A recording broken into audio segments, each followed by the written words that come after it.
इस वीडियो में हम पढ़ने वाले हैं अपने फर्स्ट पेपर के सेकंड टॉपिक के बारे में, जो कि हमारे काय चिकित्सा के सिलेबस में दे रखा है। क्या है?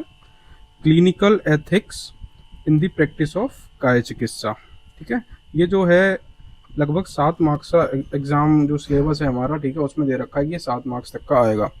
ठीक है, तो लेकिन ऐसा कुछ कह नहीं सकते अपने, क्योंकि मार्क्स डिस्ट्रीब्यूशन जो है वो फॉलो नहीं होता है। तो इसमें कौन कौन से टॉपिक हैं वो हम देखते हैं। सबसे पहला टॉपिक हमें पढ़ना है डॉक्टर पेशेंट रिलेशनशिप। ठीक है, ये क्या हो गया है? हाँ, देखिए, सबसे पहला टॉपिक पढ़ना है हमें डॉक्टर पेशेंट रिलेशनशिप, दूसरा है कम्युनिकेशन स्किल्स और ethical and legal issues in the practice of काय चिकित्सा। तो हम इन तीनों टॉपिक को देखेंगे सिस्टमेटिक तरीके से। ठीक है, सबसे पहले हम देखते हैं डॉक्टर पेशेंट रिलेशनशिप क्या होता है। ठीक है, आपको पता है, ठीक है, जब भी कोई पेशेंट आपके क्लिनिक पे आता है at the time of practice या कोई भी बीमारी लेके, तो आप दोनों का जो रिलेशन है डॉक्टर का पेशेंट का, वो एक अच्छे लेवल पे होना अति आवश्यक है। मान लीजिए कोई पेशेंट आता है और वो आप पे सही रूप से विश्वास नहीं जता पा रहा है, ठीक है, या उसको लगता है कि आपकी जो एथिक्स है, आपकी मॉरलिटी है, ठीक है, वो सही रूप से काम नहीं करती, तो ये चीज़ें क्या है, जो ना तो फिर पेशेंट को फ़ायदा मिलेगा, ना ही आपको कोई रिस्पेक्ट मिल पाएगी।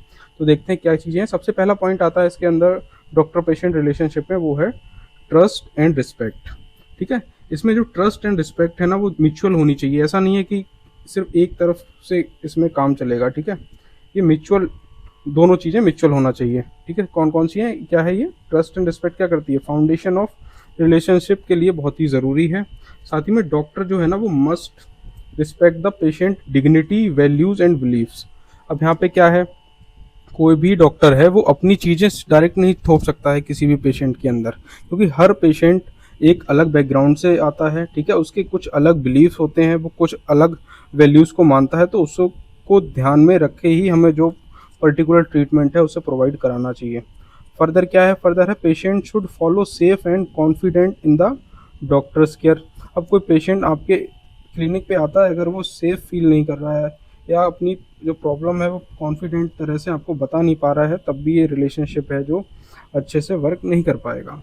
तो सबसे पहला क्या है, जो ट्रस्ट और रिस्पेक्ट क्या है, वो फाउंडेशन है रिलेशनशिप की। और जो डॉक्टर है उसे मस्ट होना चाहिए क्या, उसकी जो वैल्यूज़ है, उसकी डिग्निटी है या बिलीफ है, उसी की रिस्पेक्ट करनी चाहिए डॉक्टर को। साथ ही में पेशेंट जो है हमारे परमिसेस में, जो भी पर्टिकुलर हमारा क्लिनिक है, उसमें सेफ और कॉन्फिडेंट फील करना चाहिए। ठीक है, दूसरा इसका पॉइंट आता है कॉन्फिडेंशियलिटी।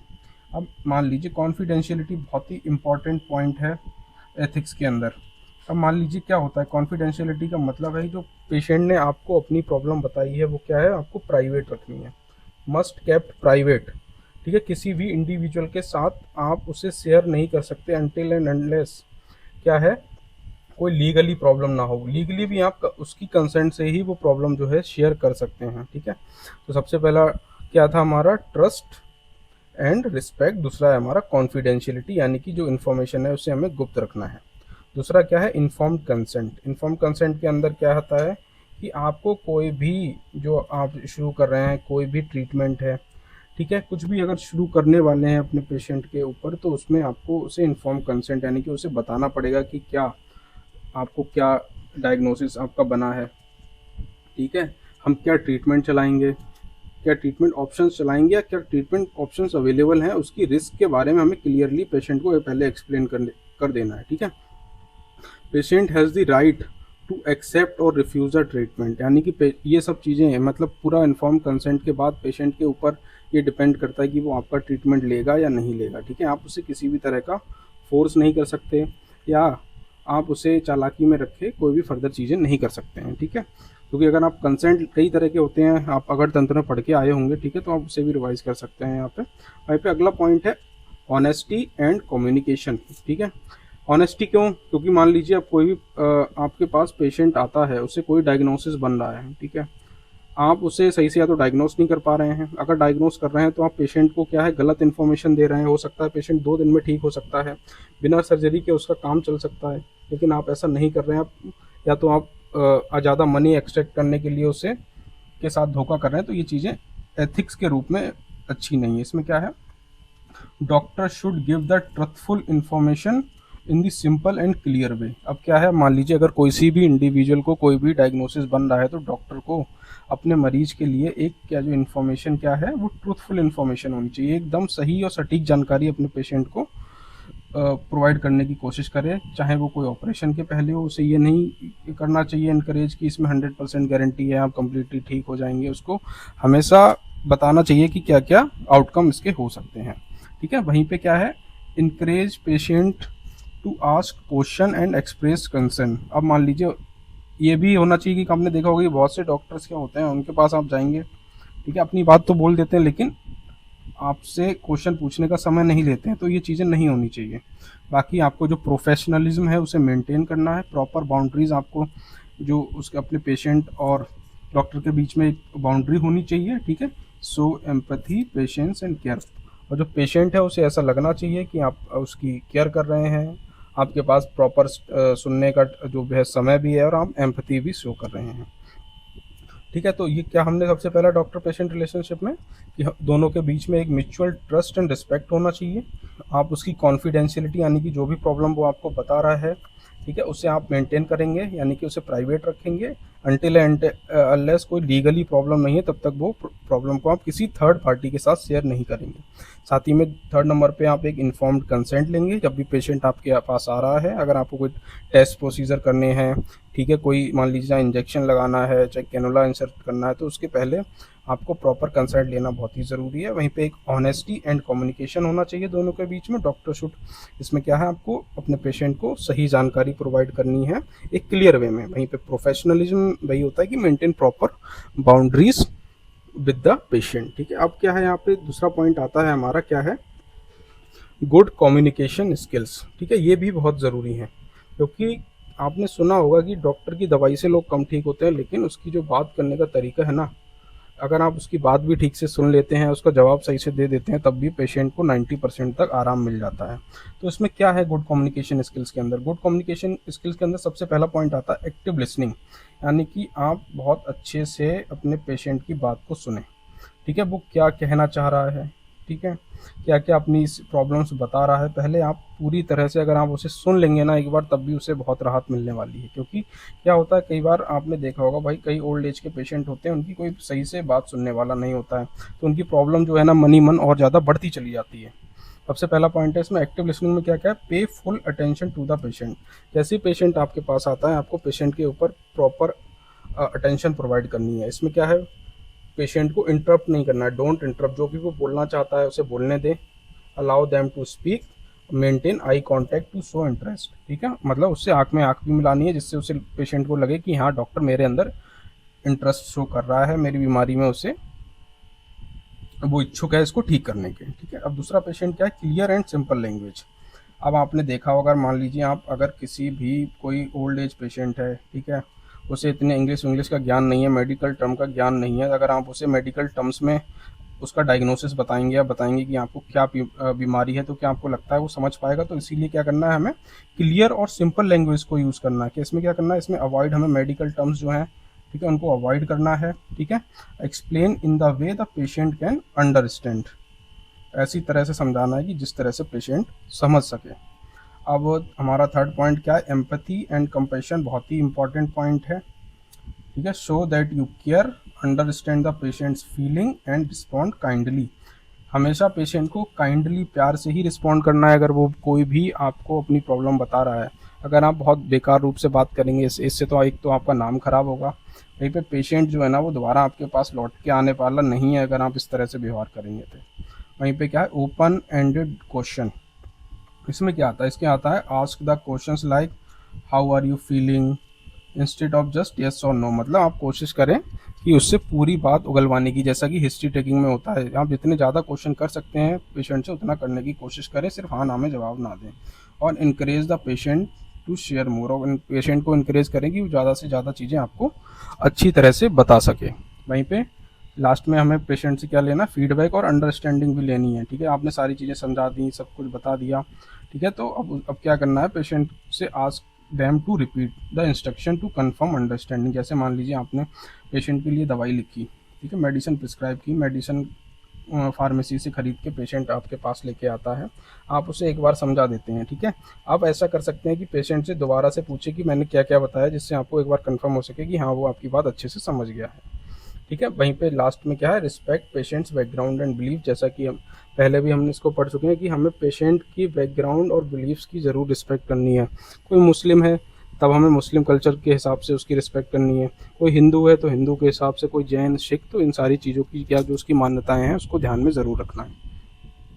वहीं पे देखते हैं हम कि आगे हमारा जो लास्ट टॉपिक है सेकंड पॉइंट का, वो है ethical legal issues in the practice of काय चिकित्सा। सबसे पहले हम देखते हैं एथिकल इश्यूज में क्या है।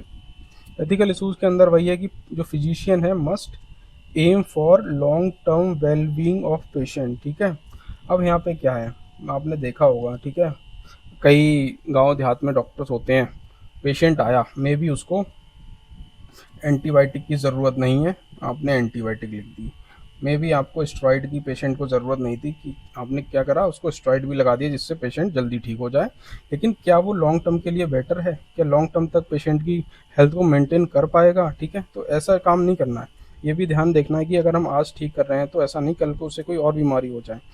फिजिशियन का पहला एम क्या होना चाहिए? पेशेंट वेलफेयर, पेशेंट की सुविधा या अच्छे के बारे में हमें सबसे पहले सोचना चाहिए। ठीक है, treatment should not harm the patient, हमें ऐसा ट्रीटमेंट करना है कि पेशेंट को कोई हार्म ना हो। ठीक है, code of conduct for physician क्या है? कोड ऑफ कंडक्ट फिजिशियन क्या है ये देखते हैं। हमने देखा होगा जैसे एज पर चरक संहिता, फिजिशियन मस्ट भी नॉलेजेबल, ज्ञानवान होना चाहिए, स्किल्ड होना चाहिए, एथिकल और डिसिप्लिन्ड होना चाहिए, और free from grid and ego आपने पढ़े होंगे वैद के चार लक्षण के बारे में। ठीक है, तो ये वही है कि कोड ऑफ कंडक्ट क्या है physical, knowledgeable, skilled, ethical and disciplined, free from grid and ego, इतना तो आप समझ ही गए होंगे। वहीं पे आगे हमारा क्या है एथिकल इश्यूज़ में, कॉन्फिडेंशियलिटी बहुत ही इंपॉर्टेंट है कि आपको पेशेंट की सारी इन्फॉर्मेशन जो है क्या रखनी है, कॉन्फिडेंट, प्राइवेट रखनी है। ठीक है, किसी भी थर्ड पार्टी के साथ उसको शेयर नहीं करना है। वहीं पे इन्फॉर्म कंसेंट भी इसके अंदर आता है कि कोई भी प्रोसीजर शुरू करने से पहले आप पेशेंट से पूरी तरह से कंसेंट लेंगे। ठीक है, क्या आप उसे ट्रीटमेंट देने वाले हैं, क्या मेडिसिन है, क्या प्रोसीजर होगा, और उसके क्या पॉसिबल आउटकम होंगे, इन सारी चीज़ों के बारे में आपको पेशेंट को अच्छे से बता देना है। वहीं पे अवॉइडिंग क्वैकरी, क्वैकरी का मतलब यहाँ पे यही है एक तरह से कि आप बिना रजिस्ट्रेशन के काम ना करें। ठीक है, अपनी क्वालिफिकेशन से बियॉन्ड जाके काम ना करें, और फॉल्स गारंटी जो है ना पेशेंट को क्लेम करने की कोशिश ना करें। ये होती है avoid quackery. Don't scope of knowledge आपके अंदर होना चाहिए, आपकी क्वालिफिकेशंस के अंदर वो प्रोसीजर आना चाहिए, और डोंट ऑफर फॉल्स गारंटी, यही है अवॉइड क्वैकरी। अब लीगल इश्यूज में क्या क्या हो सकता है? लीगल इश्यूज में देखिए वही है कि रजिस्ट्रेशन एंड लाइसेंसिंग। ठीक है, must be registered under state और एनसीआईएसएम। देखिए जब भी आप कोई डिग्री लेते हैं, डिग्री के बाद आपने देखा होगा कि आपके एक स्टेट में उसका रजिस्ट्रेशन होता है। ठीक है, आपको एक लाइसेंस नंबर भी मिल जाता है, तो आप उसको करने के बाद ही प्रैक्टिस करें, अदरवाइज आपके ऊपर कई सारे फॉल्स केसेस वगैरह हो सकते हैं। Illegal to practice without proper registration, यानी कि अगर आप बिना रजिस्ट्रेशन के प्रैक्टिस करेंगे तो वो गैर कानूनी होता है। Practice with in legal framework, मतलब जो भी पर्टिकुलर लीगल फ्रेमवर्क आपकी जो अथॉरिटी ने बनाया है उसके अंदर ही काम रहकर काम करने की, या पेशेंट को देखने की, ट्रीटमेंट प्रिस्क्राइब करने की कोशिश करें। इसमें क्या आता है? Follow rules under drug cosmetic act, NCISM regulation, avoid mixing allopathy Ayurveda unless legally permit. जितना आपको जो भी एलोपैथी, अगर आप आयुर्वेद प्रैक्टिशनर है तो एलोपैथी जितनी परमिट है उतना ही अपने एरिया के अंदर जितना आता है उतना ही प्रैक्टिस करने की कोशिश करें। ठीक है, मेडिकल नेग्लिजेंस नहीं करनी है। ठीक है, if the physician fails in the duty of care it can lead to legal action. मतलब मेडिकल नेग्लिजेंस वही है कि मान लीजिए कोई पेशेंट आपके पास आता है, उसको इंजेक्शन लगवाना है। ठीक है, अब इंजेक्शन से पहले आपकी क्या प्रॉपर ड्यूटी बनती है कि आप उस एरिया को प्रॉपर क्लीन करेंगे, उसको स्टरलाइज करेंगे। ठीक है, अगर आप ये नहीं करते हैं, डायरेक्ट इंजेक्शन लगा देते हैं, तो ये भी एक तरह के मेडिकल नेग्लिजेंस के अंदर आ सकती है, क्योंकि इससे फर्दर उसको इन्फेक्शन हो सकता है। तो इस तरह के काम नहीं करने हैं जिससे आपको कोई लीगल एक्शन हो आपके ऊपर। ठीक है, वहीं पे रिकॉर्ड कीपिंग, कोई पेशेंट आता है तो उसकी जो है ना रिकॉर्ड को रखना बहुत ही ज़रूरी है, to avoid any future legal issues. अगर मान लीजिए कोई पेशेंट आया, आपने उसका रिकॉर्ड नहीं रखा कि ये जो पेशेंट है इसको क्या बीमारी थी, कब आया था, मैंने से क्या ट्रीटमेंट प्रिस्क्राइब किया, और वो फर्दर आपके ऊपर कोई केस ठोक देता है, तो आप इसका कैसे सामना कर पाएंगे। वहीं लास्ट में इसके अंदर आता है कि अवॉइड मिसलीडिंग एडवर्टाइजमेंट और फॉल्स क्लेम, मतलब अपनी प्रैक्टिस के दौरान कोई ऐसे एडवर्टाइजमेंट प्रोवाइड ना करें जो गैर कानूनी हो, और फॉल्स क्लेम की मैं पित्त की थैली की पथरी निकाल दूंगा, या मैं हर्निया का ट्रीटमेंट कर दूंगा इसके थ्रू, तो ऐसी फॉल्स क्लेम के थ्रू ना आए। ठीक है, तो ये हमने पढ़ा, इसमें जो हमारे 3 इंपॉर्टेंट पॉइंट थे जो कि 7 नंबर के दे रखे हैं क्लिनिकल एथिक्स के अंदर।